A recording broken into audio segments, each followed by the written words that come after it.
back again to another video that you guys can expect to thinking about. This is like my first video on this country, and I'm like, how did you do this? How did you skip it? You guys know on my channel I try to talk about all the 95 countries in the whole world, because it's not easy to talk about this or talk about. There are a lot of things to talk about, so I'm just like telling myself that, you see, this year I really want to cut across all countries that I've not talked about. So guys, today I introduce to you the beautiful Iceland, in one place in Europe. The beautiful Iceland, called Iceland. So guys, we'll be talking about Iceland, requirements to study in Iceland. In my subsequent videos, I'm going to be talking about benefit of studying in Iceland, why you should move to Iceland, why everything Iceland. The only drawback about this country is because of the language barrier. But even at that, like, a greater percentage of people in Iceland, in as much as their official language is Icelandic, but a greater percentage of them actually understand English, right? So for the fact that a country is a language country, though, aeroplane, can they see me? Oh, okay. So the fact that a country is a language country does not mean that they do not speak English, or most of the population does not speak English, right? Yeah, but yeah, so don't let this be a discouragement to you. And then another good thing about Iceland that you guys know, I don't know, see, don't let me fast forward, is because of their free tuition to international students. You know, Norway used to give free tuition, only for them to come and change it that we should start paying. No way. That person really advise you. Anyway, I commit my result. So guys, today I'm going to be talking about requirements to study in Iceland, because in as much as you be like, oh, this one is free and everything, it does not mean that you just give your paper like this and then you have your admission. It doesn't work that way. There are things and steps you have to go through. So guys, today we're talking about requirements to study in Iceland. Take your pen, your biro, your jotter, your diary, everything. Write it one after the other. This is all the requirements. And that's when I'm making this video. I'm not sure there's any changes yet. Because in my next subscription videos, I'm going to be doing step by step how to apply and all of those things. So make sure you get your requirements ready. So, and this one, if your requirement is, if your document is not complete, don't bother yourself. Just forget about it. Because you know it's free tuition, right? So it's free tuition. What does that say? You know it's free tuition. So the bank more your document. So in no particular order, somewhere in particular order, the first on my list is your application fee. Application fee is between $0 to $150. Before, it used to be $50 officially, but now because there are more people applying, they increased it. So just budget your mind between $0 to 150 euros, not dollars, euros. The next on my list is English proficiency. I was surprised. I was like, Iceland. But you people, you speak Icelandic, why are you asking me for English proficiency? But that's how these language countries are. If you have to take any course in English, they will just ask you to prove that you understand English. My mama, she told me. Well, so your English proficiency can come in different forms, in different ways. There's one that you can collect a letter. For example, if you have maybe if you have your BSc already, or maybe in your WAEC result you have a very good grade in your English language.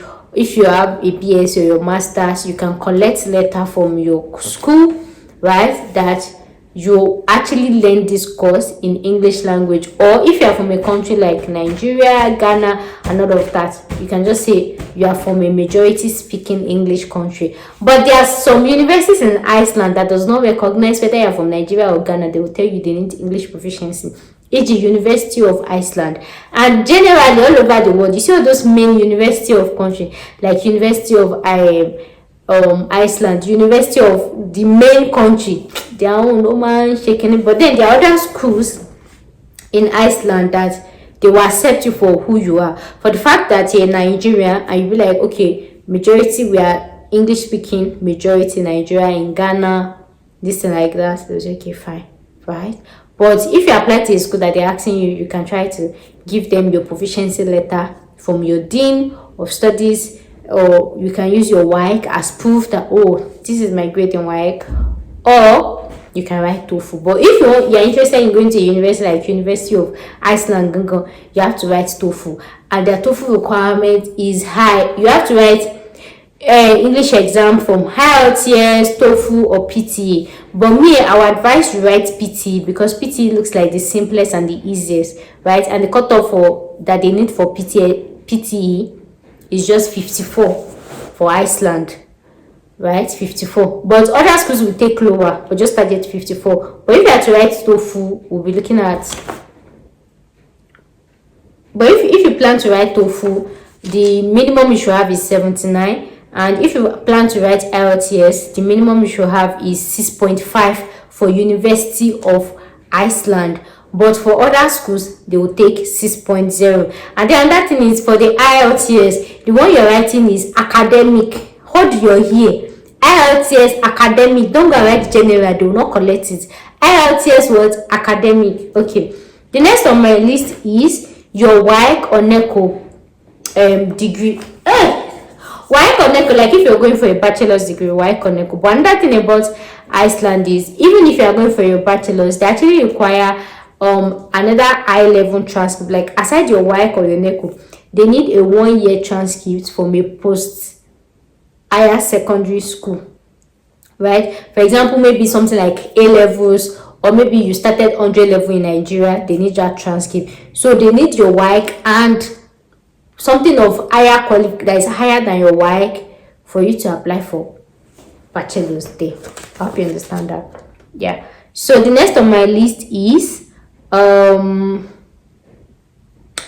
depending if you're going for language, if you're going for your bachelor's, most bachelors are actually always in Icelandic, and or if you're going for healthcare courses, is you can negotiate it, is in Icelandic. So that way you have to do the language course for 1 year. It's called Icelandic language. So instead of applying for example, let me say maybe you want to go and study nursing there. So instead of going there to study nursing directly, you're applying to Icelandic preparatory class, right? So the next on my list is your passport. Make sure your passport is valid for at least 1 year. In fact, I always advise 2 years, but let's just say 1 year. The next one is your CV, curriculum vitae. Hey, but for bachelors, you don't need your CV, a CV, but your CV for masters and above, your CV should be Europass standard, right? The next one is motivation letter, both bachelor's, masters, and this thing. Why do you want to study this course? Your this thing.